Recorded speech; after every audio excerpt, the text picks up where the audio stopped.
While at PDAC, the Canadian mining leader for PricewaterhouseCoopers of Canada, Paul Murphy, sat down with us to discuss a press release that they just issued.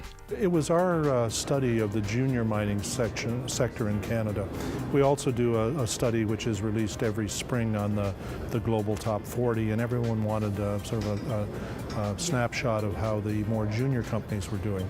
So we've, the last 2 years, looked at the 100 largest mining companies on the TSX Venture Exchange and what sort of trends have come out of their activity in the last year. PricewaterhouseCoopers indicates that while the market cap for the entire TSX Venture Exchange increased by 14%, the mining sector surged. It's been a very good time in the market for seniors and juniors. The juniors market capitalization actually was up more than the more senior global top 40 this year at 45%. And this 45% increase, according to Murphy, comes as no surprise, as some commodities have reached record high prices. Well, it's very significant. That was measured at the end of June 2007. I think the industry maybe is down a little bit off of those highs, given all the credit issues, and there's been some softness in the commodity prices over the last month or so, but certainly gold is at an all-time high now. Copper has recovered and is very close to its all-time high. So this cycle has a ways to go yet. And unlike the traditional, more short-lived cycles that the mining industry has experienced in the last 30 to 40 years, Murphy says this commodities boom is being driven by the development in the East. As such, it will remain strong for years to come. You know, the new participants in the metals boom really are China, Russia, India, and they weren't there before. It's a remarkable situation where you have a country like the former Soviet states now that are importing metals as opposed to exporting them, which was always their push in the Soviet era. And then the emergence of China, India as well as huge users of iron, zinc, copper. We have a slowdown in the U.S. and yet the commodity cycle continues very strongly. And this is good news for mining companies across Canada, and particularly good news for the province of BC. Murphy says this study revealed some other rather surprising stats. The study was entirely on these companies that have listed on the Venture Exchange, and all of them are Canadian companies. I was a little surprised to see that 60% of them are BC headquartered.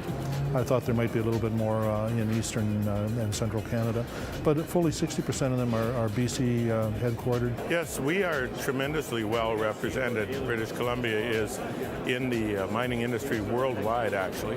And there was a downturn, a significant downturn in the 90s. We had a government that didn't really like to see mining, and that was demonstrated by their results. We've listened closely to the industry. We've made the necessary changes, and they've been good for our taxpayers, for our revenues as a province, certainly for the industry.